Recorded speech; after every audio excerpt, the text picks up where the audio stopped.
தமிழ்நாட்டின் முதலமைச்சர் திரு ஜோசப் விஜய் அவர்கள் மே 10, 2026 அன்னைக்கு பதவியேற்ற உடனே முதல் கையெழுத்தா ஒவ்வொரு குடும்பத்திற்கும் 200 யூனிட் மின்சாரம் இலவசம் அப்படின்னு சொல்லியிருந்தாங்க.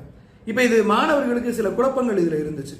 அந்த பழைய 100 யூனிட் ஃப்ரீன்னு ஒன்று இருந்ததே, அது இருக்கா, அது இல்லையா, இல்லை இது யாருக்கு பொருந்தும் அப்படின்னு கேட்டிருந்தீங்க. இதை ஜீவோ வச்சு தெளிவாக சொல்லுவோம். இந்த 200 யூனிட் இலவச மின்சாரம் இருக்குல்ல, இதுக்கு மே 10, 2026 அன்னைக்கு தமிழ்நாடு அரசாங்கம் ஜீவோ வெளியிட்டிருக்காங்க.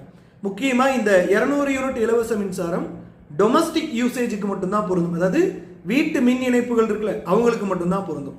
இப்போ நம்ம வீட்டில் ஒவ்வொரு 2 மாதத்துக்கு ஒருக்கா தான் கரண்ட் பில்லு கட்டுறோம்.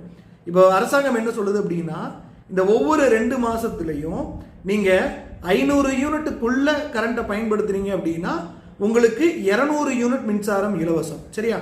அப்போ இந்த 2 மாதத்துக்கு ஒருக்க மின்சார கட்டணம் கணக்கெடுக்கும் போது அந்த 2 மாதத்துக்கு ஒருக்க நீங்கள் 500 யூனிட்டுக்கு உள்ள பயன்படுத்தி இருந்தீங்க அப்படின்னா உங்களுக்கு 200 யூனிட் மின்சார கட்டணம் இலவசம். சரியா? இப்போ ஒருவேளை நீங்கள் 500 யூனிட்டுக்கு அதிகமாக பயன்படுத்தினீங்க அப்படின்னா பழைய முறையே தொடருங்கிறாங்க. பழைய முறை என்னது? 100 யூனிட் வரைக்கும் இலவச மின்சாரம் அப்படின்னு சொல்லியிருக்காங்க. ஸோ அந்த 100 யூனிட் இலவச மின்சாரம் அப்படிங்கிறது ரத்து செய்யப்படலை, அது நடைமுறையில் தான் இருக்குது. 500 யூனிட்டுக்கு உள்ள பயன்படுத்துறவங்களுக்கு 200 யூனிட் ஃப்ரீ, 500 யூனிட்டுக்கு மேலே பயன்படுத்துகிறவங்களுக்கு அந்த 100 யூனிட் ஃப்ரீ அப்படிங்கிற முறை இன்னும் கண்டினியூ ஆகுது. நன்றி.